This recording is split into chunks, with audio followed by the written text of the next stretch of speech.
नमस्कार ओडिशावासी।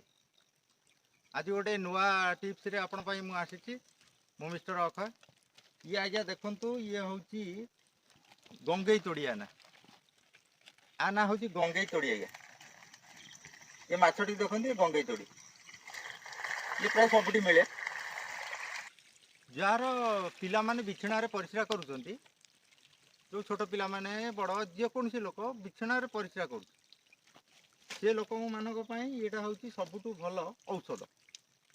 याकू आपण नेकी हल्का भाजी देवे, हल्का भाजबे, बेसी भाजबेनी, हल्दी लुण टे गोली हल्का भाजिकी गोटे दिटा खाया देले जो पिला माने बिछना रे परिश्रा करछंती कि बड़ लोक भी जे बिछना रे परिश्रा करछंती सी आ परिश्रा करिवेनी। थरे दि थर पांच थर दियंतु, देखिबे निश्चिंत आपन पिला बिछना रे परिश्रा करिवो नै।